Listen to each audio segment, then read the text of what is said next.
अभी घृतपान तो बाद में कर लूँगा। आज ये गरम गरम पानी में ना ये डाल करके पी लिया करो, ये गरम गरम पानी, और इस गरम गरम पानी में ऐसे ये स्वांसारी ऐसे थोड़ा हिला के और इसको डाल दो, और जिनको भी बच्चों को ना ये ऐसे सिप सिप करके इसको पी लो, बड़ा टेस्टी भी है और इसका प्रभाव भी अप्रतिम है। देखो ऐसे पीने में भी ऐसे अंदर तक गला खुल जाता है, और सर्दी जुकाम काफ कोल्ड खांसी, बहुत ही गजब का फार्मूलेशन है। इसके लिए हमारे जो करीब 5 लाख कर्मयोगी भाई बहन पुरुषार्थ करते हैं, एक बार सबके लिए जोरदार अभिनंदन है। ये स्वासारी का फार्मूलेशन बहुत ही गजब है साहब, है। इसके लिए श्रद्धेय आचार्य भाषण जी और हमारे सभी साइंटिस्टों का भी धन्यवाद जी। डॉक्टर ओम जी स्वामी जी, आपके श्री चरणों मेरा प्रणाम, आप सभी को मेरा अभिवादन। स्वामी जी, आज हम भारत में नेशनल साइंस डे भी सेलिब्रेट कर रहे हैं। आज राष्ट्रीय विज्ञान दिवस है, और जो हमारे बड़े वैज्ञानिक श्री सीवी रमन जी हैं, उन्होंने एक रमन इफेक्ट का इन्वेंशन किया था 1928 में, और 1930 में उनके लिए इस काम के लिए स्वामी जी नोबेल प्राइज मिला था।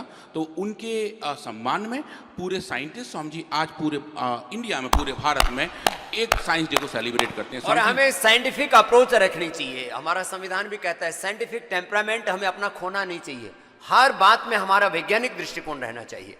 और आपको गौरव होगा, वर्ल्ड के टॉप 2% साइंटिस्टों में हमारे पूज्य आचार्य श्री भाषण जी भी शुमार हैं। एक बार जोरदार अभिनंदन। और ऐसे वैज्ञानिक दृष्टि के साथ हम योग को, आयुर्वेद को, सनातन धर्म को लेके आगे चल रहे हैं जी। तो Swami ji, Patanjali research foundation science day को इस थीम के साथ सेलिब्रेट कर रहा है, from discovery to boundless horizon, कि मतलब खोज से लेके अनंत विस्तार तक जो विज्ञान की पूरी क्षमताएं हैं उनका मानव कल्याण के लिए कैसे इस्तेमाल कर सकते हैं, कैसे उसको यूज़ कर सकते हैं। स्वामी जी, वो हम पतंजलि रिसर्च फाउंडेशन में इस डे को आज इस तरीके से सेलिब्रेट कर रहे हैं।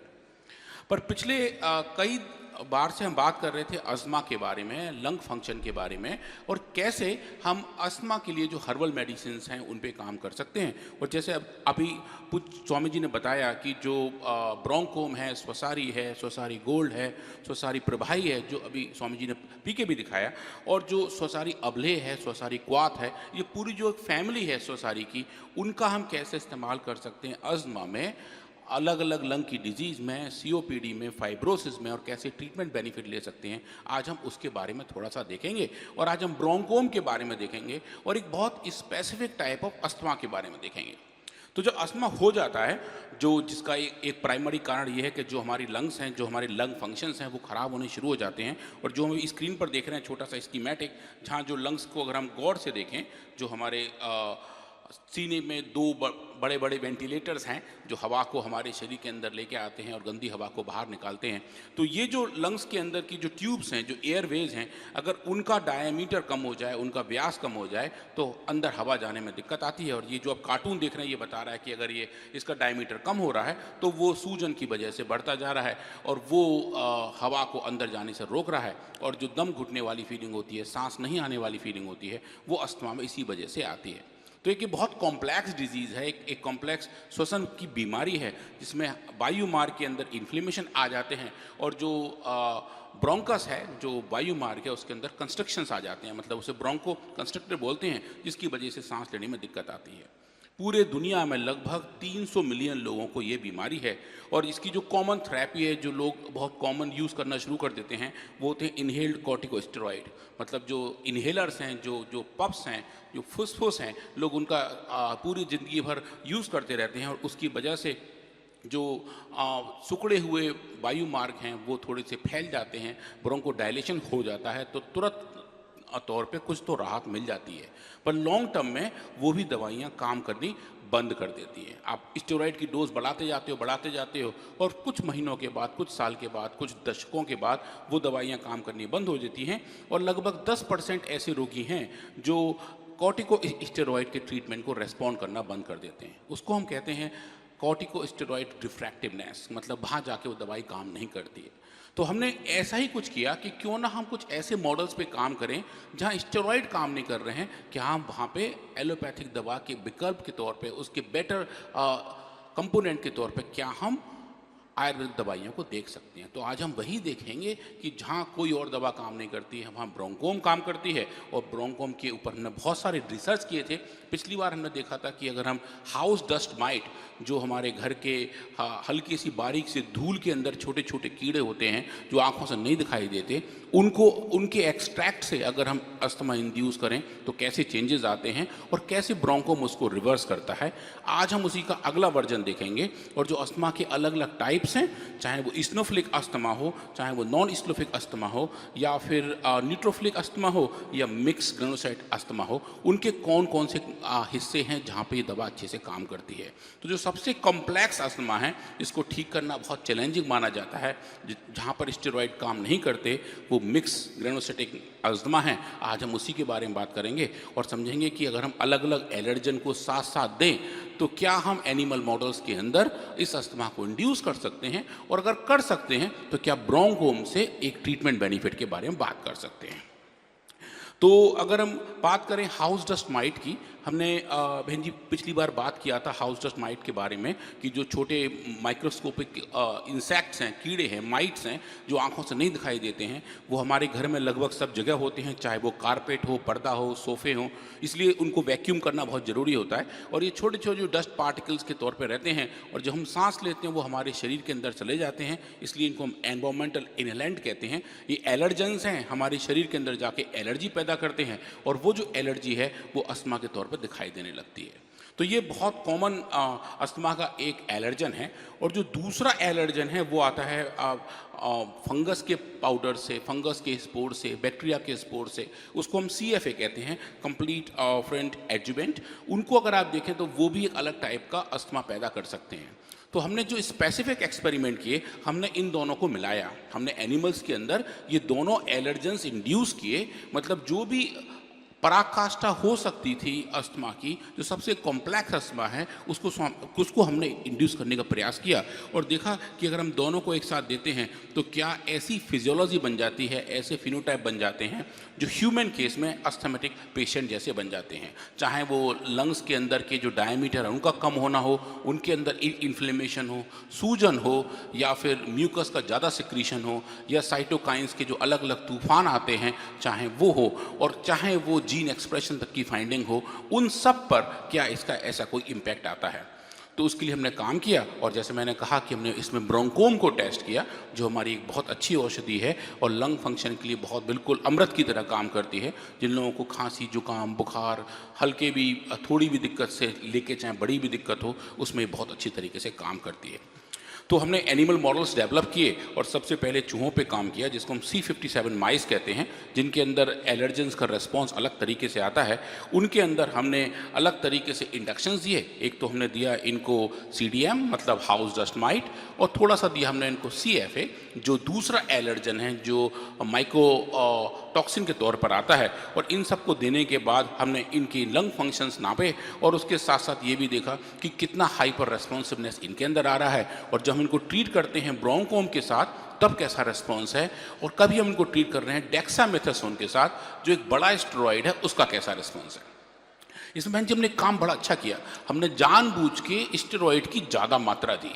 जो नॉर्मल मात्रा हम देते हैं लगभग 1 मिलीग्राम पर kg, हम इसमें लगभग 2.5 गुना ज़्यादा तक गए, और देखा कि अगर आप स्टेरॉइड को 2.5 गुना भी ज़्यादा दो तो ट्रीटमेंट बेनिफिट कितने आते हैं। क्या वो स्टेरॉइड और अच्छे तरीके से काम करता है, या फिर ये ऐसे मॉडल हैं जिसमें स्टेरॉइड भी शायद काम ना करता हो और ज़्यादा मात्रा देने से क्या कुछ बेनिफिट मिलता है।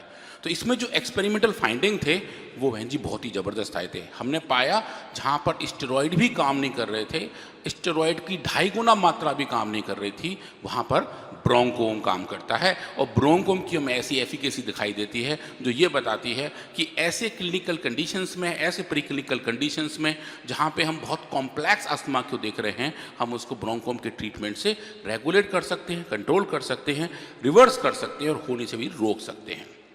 तो सबसे पहले हम देखेंगे कुछ इसका डेटा। सबसे पहले शुरुआत करते हैं उसकी डिटेल केमिस्ट्री से कि ये जो ब्रोंकोम है इसके अंदर नेचुरली पैक्ड कौन कौन से कंपाउंड्स हैं, नेचर ने इसके अंदर कौन कौन से कंपाउंड पैक किए हुए हैं। और ये जो आपको इतनी सुंदर कुछ पर्वत श्रृंखलाएं दिखाई दे रही हैं, ये एक एक पीक एक एक कंपाउंड के बारे में है। और ये जो बैंड्स है ये बता रहे हैं कि इसके अंदर कितने सारे कंपाउंड किस किस मात्रा में है। ये HPTLC का डेटा है जो हमें बताता है कि नेचुरली पैक्ड काफ़ी अच्छे कंपाउंड ब्रोंकोम के अंदर पाए जाते हैं। अब फिर उसके बाद बात करते हैं बायोलॉजिकल रिस्पॉन्स की। ये थोड़ा सा कॉम्प्लेक्स स्लाइड है लेकिन ये बहुत ज़बरदस्त डेटा है। आप देखेंगे यहाँ हम देख रहे हैं कि एयरवे हाइपर रेस्पॉन्सिवनेस, मतलब हमारा जो वायु मार्ग है उसका रिस्पॉन्स कहता है अगर वहाँ पे एलर्जेंस इंड्यूस किए जाएं। तो आप देखेंगे ये जो नॉर्मल एनिमल्स हैं जिनके अंदर हमने कोई बीमारी इंड्यूस नहीं की थी, उनका रिस्पॉन्स लगभग ऐसा है। जहाँ मेरा कर्सर है ये जो नीले रंग की लाइन है। और जब ऐसे एनिमल जिनके अंदर हमने दो एलर्जेंस दिए थे, एक बहुत ही हाई एंड अज़मा इंड्यूस किया था, तो वो देखें वो ये लाल रंग की लाइन है जहाँ मेरा भी कर्सर है, ये डिजीज़ वाली फिनोटाइप है। तो ये नॉर्मल एनिमल हैं जो स्वस्थ हैं, ये लाल वाले वो हैं जो बीमार हैं। और आप देखें उसके बाद हमने जो ट्रीटमेंट देने शुरू किए थे 4 अलग अलग डोज के ब्रोंकोम के 60, 200, 600 और 1200 मिलीग्राम पर केजी तक। तो आप देखें जैसे जैसे हम मात्रा बढ़ा रहे हैं वैसे वैसे ये जो रेस्पॉन्स एक बीमारी की वजह से आ रहा था वो बिल्कुल नॉर्मलिटी की तरफ आना शुरू हो जाता है। वो डोज डिपेंडेंट भी है और वो टाइम डिपेंडेंट भी है। और अलग अलग तरीके से आप देखें, अगर आप इसको सिर्फ यहाँ क्वांटिफाई करें तो आपको ये वाला ग्राफ दिखाई देगा। ये डिजीज एनिमल का चेंजेस था। ये आप देखिए ब्रोंकोम से बहुत अच्छी रिकवरी दिखाई दे रही है, 78% तक रिकवरी दिखाई दे रही है। और जहाँ आप देख रहे हैं डेक्सामेथासोन जो एक बड़ा स्टेरॉयड है जिसकी हमने 2.5 गुना तक ज़्यादा डोज दी थी, वहाँ उसका रेस्पॉन्स लगभग 40% ही रिकवरी के तौर पर दिखाई देता है। जहां मैं क्लियरली बताता है कि इस एक्सपेरिमेंटल मॉडल में जहां ब्रोंकोम की एक अच्छी मात्रा, एक अच्छा रिस्पॉन्स हमें दे रहा है, वहां पर स्टेरॉइड की 2.5 गुना मात्रा भी वैसा रिस्पॉन्स नहीं दी जा रही है। ये एक ऐसी वाली बात है जिसमें हम आयुर्वेद के लिए बहुत जोर से ताली बजा सकते हैं, क्योंकि हम पहली बार ये देख रहे हैं कि एक आयुर्वेदिक औषधि के अंदर ऐसी कैपेबिलिटी है कि वो स्टेरॉइडल चेंजेस को भी, स्टेरॉइडल रेस्पॉन्स को भी या तो मीट करता है या बीट करता है। पर यहाँ तो क्लियरली हमें दिखाई दे रहा है कि ब्रोंकोम इन स्टेरॉइडल चेंजेस को भी अच्छे तरीके से बीट करता है। इसको हम क्वांटिफाई करके देखें, जहाँ आप सिर्फ बात करें हाउस डस्ट माइट अलोन की, जहाँ देखेंगे डेक्सामेथासोन का एक अच्छा रिस्पॉन्स दिखाई दे रहा था। पर जब हम 2 एलर्जन साथ दे रहे हैं और बहुत ही कॉम्प्लेक्स टाइप का अस्थमा इंड्यूस कर रहे हैं तो स्टेरॉइड का रिस्पॉन्स ज़्यादा अच्छा नहीं था, लेकिन ब्रोंकोम का रिस्पॉन्स लगभग पहले जितना ही बरकरार था। और ये बता रहा था कि ब्रोंकोम किस तरीके से इस बीमारी के जो रूट कॉज है उसको मॉडिफाई कर सकता है। सूर्य नमस्कार के 10 अभ्यास 10 बार कर ले।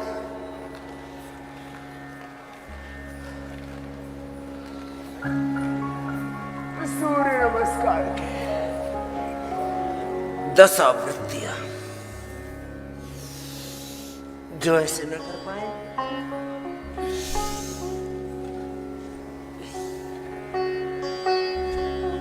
वे बैठ करके स्थित कोणासन, चक्की आसन, पूज्य साध्वी देवार्चना जी के साथ साथ 100 बार कर लेना। स्थित कोणासन, चक्की आसन, पाद वृत्तासन।